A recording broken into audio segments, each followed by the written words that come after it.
sur BFM Business. BFM Business mobilisé bien sûr après l'élection de Donald Trump à la présidence des États-Unis. Nos envoyés spéciaux sont à New York, bien sûr Grégoire Favé, Benahouda Dedaïm qu'on retrouvera tout au long de la journée. Également sur la côte ouest, on y est présent à San Francisco avec Sébastien Coinon, également notre envoyé spécial. D'abord une plongée au cœur des marchés, le CAC qui recule d'1,2%.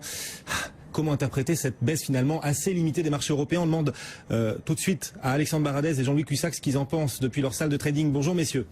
Bonjour tout le monde. Bonjour à tous. Alexandre Baradez chez IG, Jean-Louis Cussac pour Perceval Finance. Alexandre, comment vous la percevez cette baisse des marchés européens après l'élection donc de Donald Trump? On disait que ce serait un Brexit puissance 3, c'est Donald Trump lui-même qui le disait. Est-ce qu'on peut estimer qu'il avait raison là-dessus en voyant la réaction des marchés? Non, la réaction est quand même beaucoup plus limitée que le Brexit. On le voit bien sur le CAC, on le voit bien sur le DAX. Ça correspond plus à une purge, un effet de surprise sur cette élection de Trump. Et ça a permis au marché surtout, et ça c'est important, de venir chercher les objectifs qu'on avait fixés depuis un bout de temps, sur 30 ans régulièrement, notamment une incursion sous les 4300 points pour le CAC, une zone proche de 10 000 points pour le DAX, qui sont des zones extrêmement importantes d'un point de vue technique, parce qu'elles marquent exactement 50% de correction de tout le rallye haussier post-Brexit. Donc les marchés ce matin, européens, CAC et DAX, ont corrigé 50% de ce mouvement-là. Pour l'instant, on voit qu'effectivement le mouvement est relativement contenu. Là même, il s'est rattrapé en partie. Vos invités en ont parlé. Les premiers mots de Donald Trump ont été moins clivants que ceux employés pendant sa campagne. Donc ça permet au marché de se racheter un peu. Donc ça veut dire quoi? Ça veut dire que moi en tout cas, je mets fin à mes calls baissiers. On a été très baissier pendant pas mal de temps ces dernières semaines dans l'optique de cette purge. On a eu la purge, on a touché les niveaux qu'on visait. Europe, US, Japon et Royaume-Uni. Très tôt ce matin sur Twitter, on a indiqué qu'on mettait fin donc à ces calls baissiers. Donc pour l'instant, ça veut dire statu quo pour moi, flat, donc plus de recommandations à l'heure actuelle, dans l'attente justement de voir s'il y a des répliques baissières ou si les niveaux actuels tiennent bon pour commencer à se redresser vers les plus hauts annuels, ce qui serait en revanche là un très bon signe. Parce que permettant, je pense, d'aller chercher de nouveaux plus hauts depuis notamment plusieurs mois. Donc, statu quo, et on attend de voir les prochaines étapes sur les indices dans les heures et dans les jours qui viennent. Jean-Louis Cussac, est-ce que vous estimez également qu'on est finalement sur des points d'entrée là, sur des points d'achat sur le marché après la forte baisse de l'ouverture liée, à l'élection de Donald Trump tout à l'heure? On n'est pas sur des niveaux de prendre de position, c'est évident. Vous vous rendez compte, on a ouvert très bas, en séance on a ouvert vers 4350, mais ni plus ni moins que le plus bas de vendredi.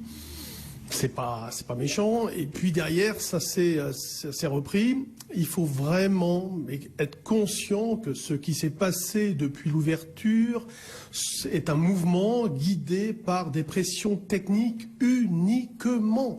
Vous avez des gens hier, ils ont joué Clinton, ils étaient persuadés que Clinton... On était revenu hier soir au même niveau que nous étions avant le Brexit. Pareil, même niveau. L'histoire s'est répétée en fait. Et ce matin, ils arrivent, c'est Trump qui est là, ils vendent, il y a la spéculation qui vend, ça remonte un petit peu, la spéculation se dit, mais il faut vendre, c'est bon, on a une porte d'entrée à la vente, ils vendent, et ça monte, et ça monte, et ça monte, ils craquent, ils se rachètent, etc.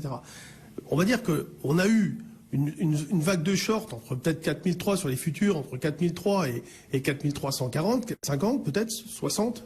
Et puis au-dessus, c'est des rachats, ils sont à genoux. C'est pas des données fondamentales qui guident ce qui se passe aujourd'hui. Rien. Vous aurez beau nous expliquer ce que vous voulez, mais je suis certain de ce que je dis. Parfois on peut douter, on peut se dire, bon voilà, peut-être que. Mais non, là il n'y a que des pression technique déclenchée par un facteur mais oui, électoral. Des traders qui beaucoup ont le genou à terre, bien sûr, ils ont le genou à terre. Il y en a plein qui sont morts ce matin encore là, ils ont explosé dans la descente, ils ont explosé dans la reprise. Bon, c'est énorme. Bon, alors maintenant, techniquement, je pense que, sur le plan purement approche technique, etc., on va pas prendre de position très importante à l'instant T. Moi, je vais plutôt chercher peut-être à vendre, oui, bien sûr. Bon, les options, on a une baisse de la volatilité, donc de ce côté-là, ça se calme énormément. Le sens prioritaire, c'est plutôt donc baissier sous 4450.